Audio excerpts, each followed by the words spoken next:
Bonjour Abdoulatif Coulibaly. Bonjour madame. Et merci d'avoir accepté l'invitation d'RFI ce matin. Jusqu'à samedi, vous étiez ministre, secrétaire général du gouvernement du Sénégal. Vous avez accompagné Macky Sall depuis le début, depuis 2012, en tant que ministre de la Culture, de la bonne gouvernance, en tant que porte-parole aussi. Mais après l'allocution du président annonçant le report à une date encore inconnue de la présidentielle qui était prévue le 25 février, vous avez décidé de démissionner. Pourquoi cette décision ? Madame, j'ai décidé de partir, de quitter le gouvernement. J'ai annoncé au président de la République immédiatement après son discours. J'ai décidé de partir parce que j'ai envie, madame, de retrouver toute ma liberté. Ma liberté de pouvoir exprimer mes opinions, de pouvoir également dire ce que je pense par rapport à ce qui se déroule aujourd'hui dans mon pays. Parce que je considère qu'il y a des moments de l'histoire où on ne doit pas se taire, on ne doit pas respecter la solidarité gouvernementale pour d'être complètement en dehors. Cette décision de report, pour vous, c'était l'entorse de trop, la goutte d'eau qui a fait déborder le vase ? Tout à fait. Parce que je me suis dit, le président de la République n'avait pas le pouvoir de le faire, l'Assemblée nationale encore moins, et la raison est très simple. En 2016, nous avons parcouru le Sénégal. Et le président Macky Sall avait raison de procéder à la réforme de la Constitution pour faire en sorte que le mandat du président de la République, dans sa durée, comme dans le nombre de mandats, soit érigé en un principe intangible. La loi est sublimée pour en faire en sorte que le mandat ait le même caractère et la même nature juridique que l'intangibilité du caractère républicain de l'État sénégalais. Et nous étions d'accord avec lui. Et c'était bien de le faire. Et aujourd'hui, voilà. Pour vous, il lui-même décide de renoncer à tout ça. Ouais. Pour vous, il s'est déjugé, il a trahi ses engagements. Lui, il s'appuie malgré tout sur un article de la Constitution qui dit que le président peut rester en place jusqu'à l'arrivée au pouvoir de son successeur. Chacun trouve en fait dans cette Constitution des arguments justifiant sa position. Vous le contestez ? Je sais pas que je constate. Je constate simplement que nous avons rejeté tout ce que nous avons dit et tout ce que nous avons engagé les Sénégalais en 2016, nous avons décidé.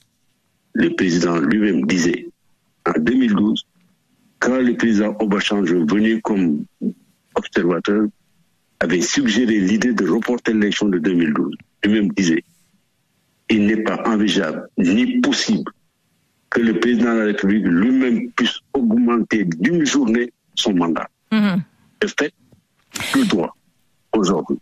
Est-ce qu'il y a d'après vous une visée politique à ce report, au-delà de la question sur la légitimité, le droit ou non de Macky Sall à décider de ce report? Est-ce qu'il y a une visée politique alors que la campagne du Premier ministre Amadou Ba semblait avoir du mal à décoller?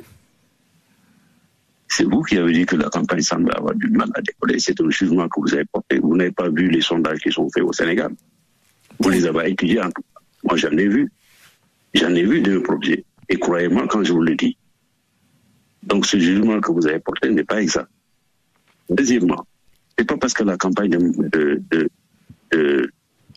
Amadou Ba a du mal à décoller qu'il faut en conclure qu'il faut annuler l'élection de février. C'est pas imaginable.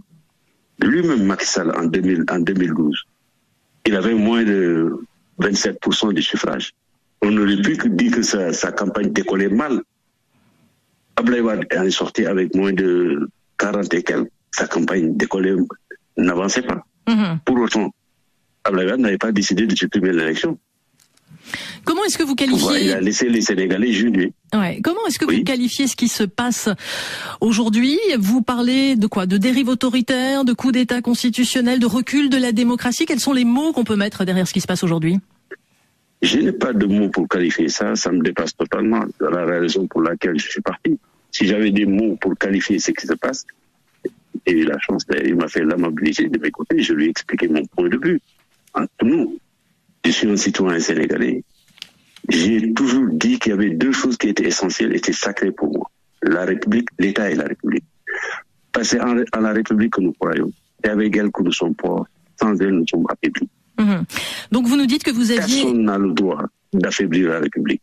Ce qui se passe, c'est qu'on affaiblit la République. Vous nous dites que vous aviez alerté le président Macky Sall sur les risques de décider d'un tel report. Vous n'avez donc pas été entendu.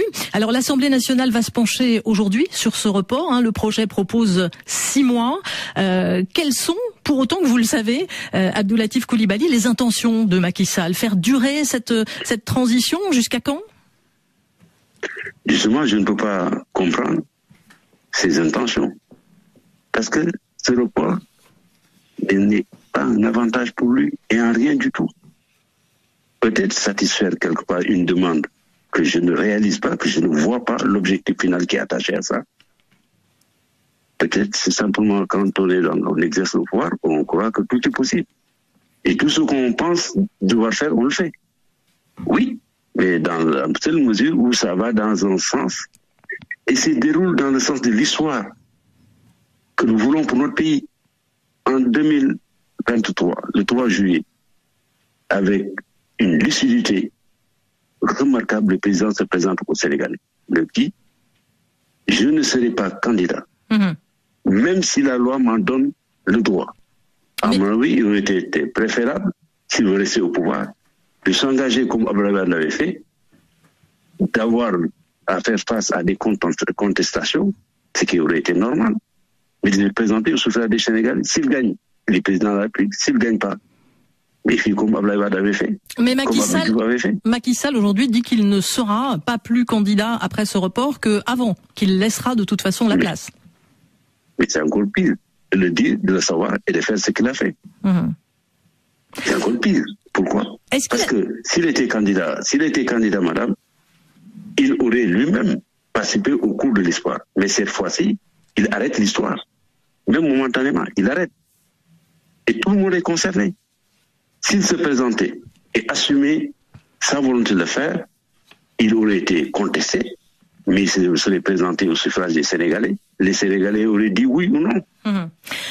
Mais là, c'est lui-même qui décide du sort global du pays. Est-ce qu'il a pu y avoir, d'après vous, un accord avec le PDS de Karim Wade pour un report de ce scrutin? Parce que c'est vrai que c'est étonnant de voir le président de la République mettre ainsi les institutions en danger pour voler au secours d'un opposant et lui permettre éventuellement de se présenter finalement. Un accord écrit, je ne sais pas, je ne veux pas le dire, mais un accord sur la démarche et la procédure, c'est évident. La majorité a voté avec le PDS. Et le PDS. Avec le PDS de Karim Wade. De façon très grave, le Premier ministre d'avoir corrompu des magistrats. Et ça, c'est écrit noir sur blanc. Le Premier ministre de la République, avec qui on siège au Conseil des ministres, avec qui on n'a pas rompu, la majorité l'accusait comme ça. Il n'est pas devant une cour de et ça n'existe même plus au Sénégal. Il n'est pas jugé. Mais voilà, aujourd'hui, qu'on le jette en pâture. Qu'on jette toute une majorité en pâture. Une toute dernière question, Abdoulatif Coulibaly, ex-secrétaire général du gouvernement. Je précise d'ailleurs, je ne l'ai pas dit, que vous êtes le frère de l'un des magistrats du Conseil constitutionnel dont l'intégrité a été mise en cause. Toute dernière question sur l'avenir. Le dialogue national ouvert qu'a promis Macky Sall, il est possible d'après vous, ou on s'achemine vers un cycle de violence? Je dois préciser, et c'est un prétexte fallacieux, cette histoire de corruption. Pourquoi? Je suis un élu de l'intérieur du pays. Moi, où je vous parle, je suis dans ma base électorale, circonscription. J'ai fait tout le département, qui est ma circonscription. Aucun acte de préparation de cette élection n'a été engagé. Or, au Sénégal, nous avons l'habitude, pendant 3 mois, de procéder aux préparatifs de cette élection-là. À la formation des électeurs, au prépositionnement du matériel, rien n'a été fait. Et pour vous, c'est préparatif? Et ça devait se faire bien avant que le Conseil constitutionnel se réunisse. Ils l'ont pas fait. Merci Abdoulatif Coulibaly d'avoir été avec nous ce matin, ex-ministre secrétaire général du gouvernement. On revient au Sénégal à 8h30.